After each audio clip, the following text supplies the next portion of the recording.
Assalamualaikum warahmatullahi wabarakatuh. Perkenalkan, nama saya Muhammad Rizky dengan NIM akhir 088 dari Fakultas Ilmu Tarbiyah dan Keguruan, Program Studi Pendidikan Guru Madrasah Ibtidaiyah, kelas 6C, mata kuliah praktikum IPA di MISD. Nah, setelah saya melakukan penelitian mengenai makhluk hidup peka terhadap rangsangan, tumbuhan peka terhadap rangsangan cahaya matahari, saya ingin memaparkan hasil yang saya dapatkan selama proses penelitian yang saya lakukan. Sebelum masuk ke pembahasan, saya ingin memaparkan alat dan bahan yang saya sediakan atau saya siapkan sebelum proses penelitian. Alat-alatnya ada 2 buah gelas plastik, kemudian ada kapas dan ada pipet tetes, serta tak lupa dengan biji kacang hijau dan juga air. Adapun langkah-langkah yang saya lakukan, yang pertama saya menyiapkan 2 buah gelas plastik bening, kemudian saya siapkan juga kapas yang saya tetesi dengan pipet yang berisikan air. Kemudian saya letakkan kapas tersebut di masing-masing gelas. Kemudian di atas dari kapas tersebut saya taruh beberapa biji dari kacang hijau. Nah, setelah 2 gelas tersebut sudah terisi dengan kacang hijau, 1 gelas saya simpan di bawah di tempat yang dimana terkena dengan cahaya matahari, dan gelas yang satunya saya letakkan di tempat yang tidak terkena cahaya matahari atau di dalam ruangan tertutup.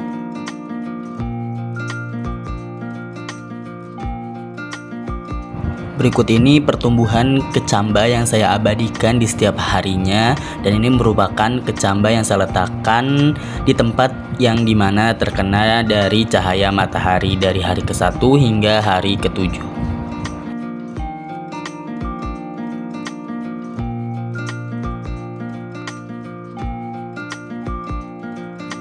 Dan berikut ini dokumentasi pertumbuhan kecamba yang dimana saya letakkan di dalam ruangan atau yang tidak terkena cahaya matahari secara langsung dari hari pertama hingga hari ke-7.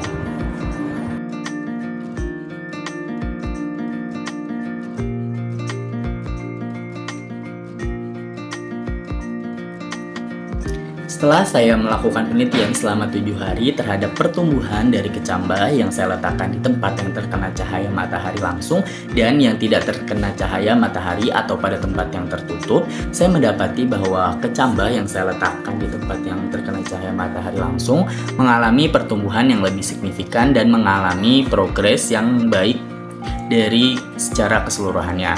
Nah, hal ini dapat dibuktikan dengan tinggi kecamba yang tumbuh lebih tinggi, serta daun kecambah yang terlihat lebih hijau dan terlihat lebih sehat, serta batang dari kecambah yang terlihat lebih kuat dan lebih kokoh. Sedangkan kecambah yang saya letakkan di tempat gelap atau yang tidak terkena cahaya matahari menunjukkan bahwa pertumbuhan yang lebih lambat dan tidak tumbuh secara signifikan. Nah, perbedaan juga dapat saya temukan pada warna daun dari tumbuhan kecambah yang saya letakkan di tempat yang terkena cahaya matahari langsung dan di tempat gelap.